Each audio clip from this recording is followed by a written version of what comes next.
L'autre jour, j'ai voulu faire de la peinture sur mon mur. Le truc, c'est que moi, j'aime bien les formes un petit peu atypiques et je voulais pas faire tout le mur en peinture de la même couleur. Je veux faire du coup 2 triangles. Un triangle en haut à droite et un triangle en bas à gauche. Bon, ok, jusque-là, pas de souci. Du coup, qu'est-ce que je me dis? Je fais un plan de mon mur et j'écris en fait les dimensions de mon mur. Voici la largeur, voici la longueur et voici la diagonale. Le souci, c'est que quand j'ai imprimé le papier, il y avait plus la longueur. Et là, c'est assez problématique parce que du coup, je me pointe au magasin, je veux ma peinture, mais je ne sais pas pour combien de mètres carrés.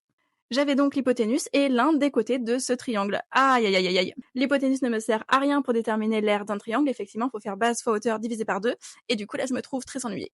Donc, que fais-je? Eh bien, j'utilise dans un magasin de peinture le théorème de Pythagore. J'applique ma petite formule et je trouve ma longueur. Et donc là, c'est magique. Je peux calculer base fois hauteur divisé par 2. Je sais la quantité de mètres carrés que je veux recouvrir. Et donc, du coup, grâce à un produit en croix, je peux connaître la quantité de peinture dont j'ai besoin. Bon, ok, j'avoue, ça ne m'est jamais arrivé. J'ai jamais utilisé Pythagore dans un magasin de peinture, mais ça pourrait quand même arriver. Donc, je trouve ça super de vous exposer un exemple, un contexte de comment et pourquoi on pourrait utiliser le théorème de Pythagore. En revanche, je sais que certains l'utilisent tous les jours dans leur métier, et si c'est ton cas, n'hésite pas à nous dire dans quel contexte tu utilises le théorème de Pythagore.